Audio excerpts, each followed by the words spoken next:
high in the Alps, a region quite unknown to travelers, where ancient mountains thrust down into Provence. The trek began on barren moors, 12 or 1,300 meters above sea level, through land that was bleak and monotonous. Nothing grew there but wild lavender. My route led across the region at its widest point, and after hiking for 3 days, I found myself in a wasteland, desolate beyond description. I made camp near the remains of an abandoned village. The day before, my water supply had run out and I had to find some. The cluster of houses, although they were in ruins, reminding me of an old wasp's nest, made me think that once there must have been a fountain, or perhaps a well.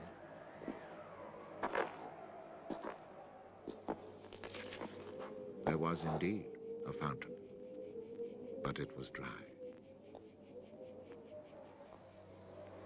The roofless houses, eaten away by wind and rain, and the chapel, with its crumbling belfry, stood arranged like houses and churches in a living village.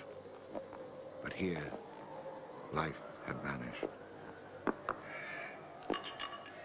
It was a sunny, cloudless June day, but over these bare highlands blew a fierce, insufferable wind. Growling through the skeletons of the houses, it sounded like a wild beast disturbed while feeding on its prey. I had to move camp.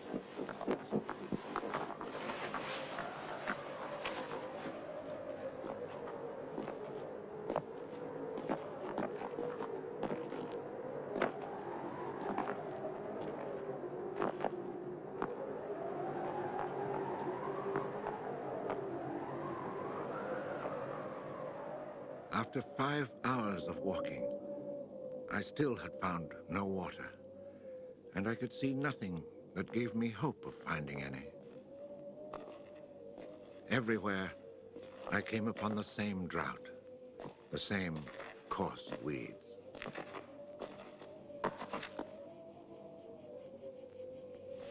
In the distance, something caught my eye. A thin, dark shape that I took for a tree stump. But just in case, I walked towards it.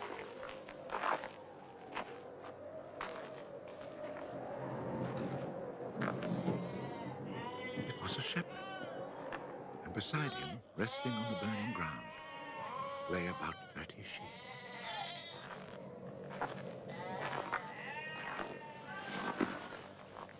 He let me drink from his gourd, and presently he led me to his sheepfold in a hollow in the plain. He drew water. Excellent water it was, too, from a very deep, natural well over which he had rigged a simple windlass.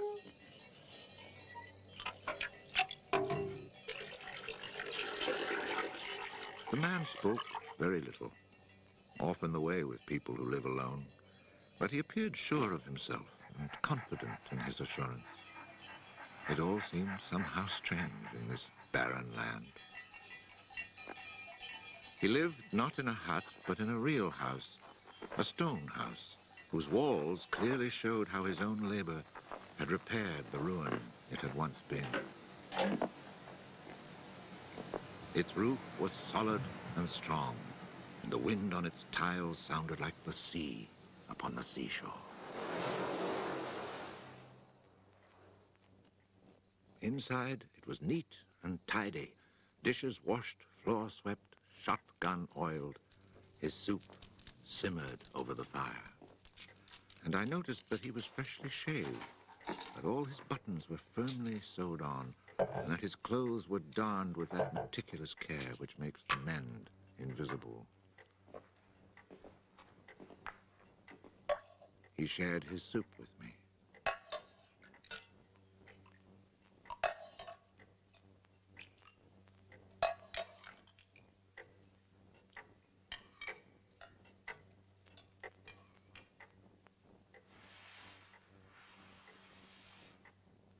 When I offered him my tobacco pouch, he told me he did not smoke. dog, silent like his master, was friendly without fawning.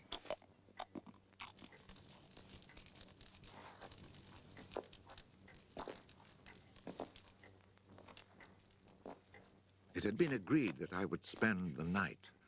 The nearest village was still almost 2 days' walk away. Villages in this region were few and far between, and I knew well what they were like.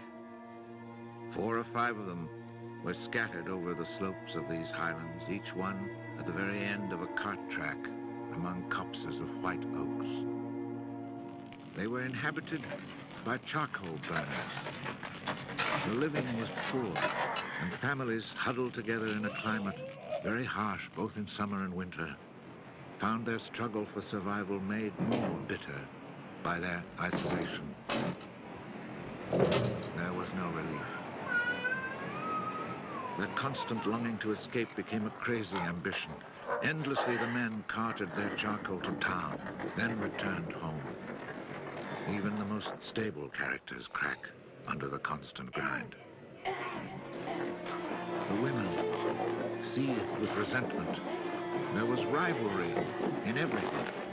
The sale of charcoal and the church pew.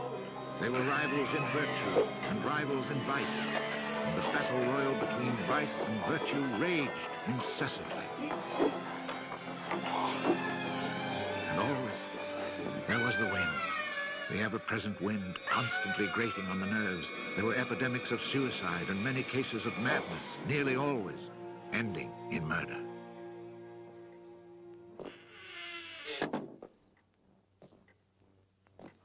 The shepherd, who did not smoke, went to fetch a little sack, and onto the table he emptied a pile of acorns.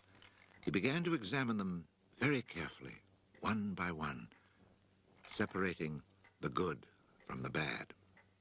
I sat, smoking my pipe. I offered to help, but he told me it was his work, and indeed, seeing how very carefully he carried out his task, I did not insist. That was the only time we spoke. When he had set aside enough acorns, he divided them into piles of 10. As he did this, he discarded the smaller ones, or those that were cracked, for now he was examining them very, very closely. When finally there lay before him 100 perfect acorns, he stopped, and we went to our beds. Being with this man brought a great sense of peace. The following morning, I asked him if I might stay on and rest for the day. He found that quite natural, or to be more precise, he gave me the impression that nothing could upset him. The day of rest was not absolutely necessary, but I was intrigued, and I wanted to learn more about him. He led his sheep out of the pen and led them to their grazing. Before he went, he took the little bag of carefully chosen acorns and put them into a pail of water to soak. I noticed that for a walking staff, he carried an iron rod as thick as my thumb and about as high as my shoulder.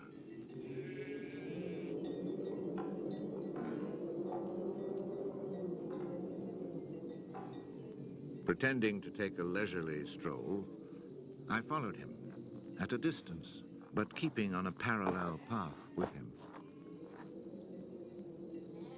The pasture for his sheep was down in a dell. Leaving his dog in charge of the little flock, he began to climb towards me where I was standing. I feared he was coming to reproach me. Not at all. It happened to be on his way, and he invited me to go with him if I had nothing better to do.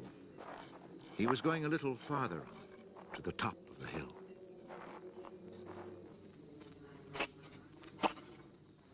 When we reached his destination, he began to drive his iron staff into the ground. He made a hole, dropped in an acorn, and filled in the hole.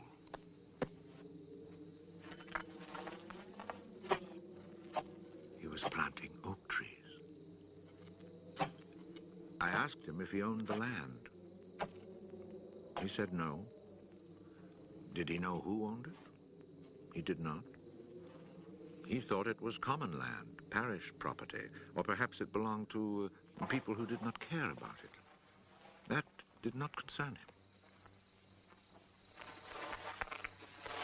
So with infinite care, he planted his 100 acorns.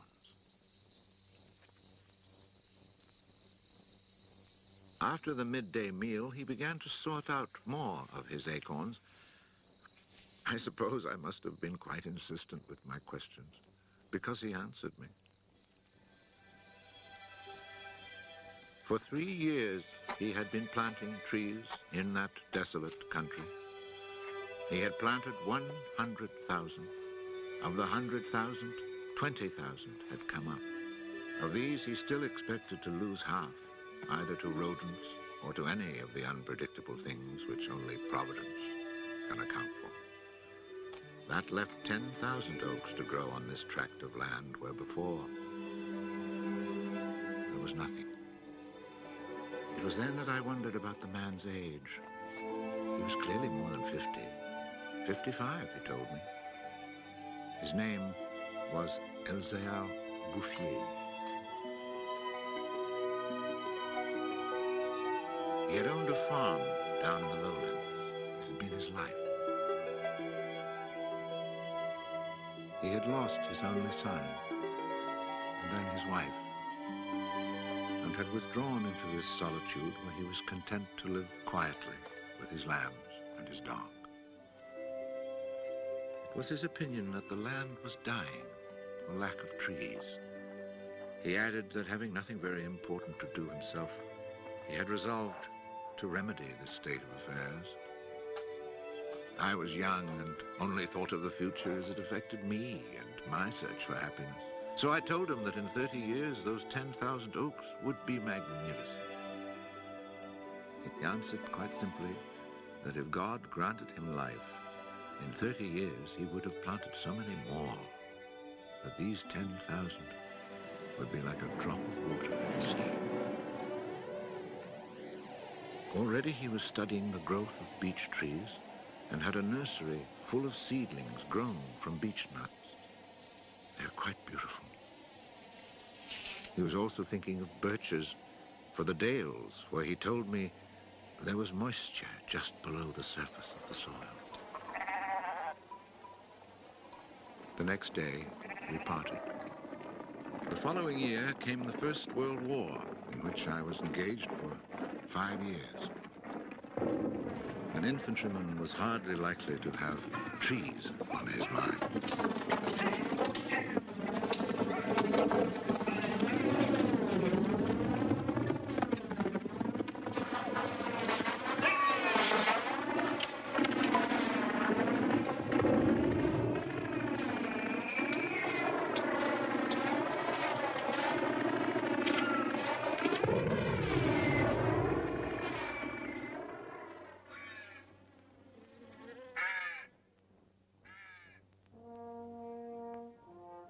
After demobilization, I found myself the possessor of a small gratuity and a great desire to breathe pure air.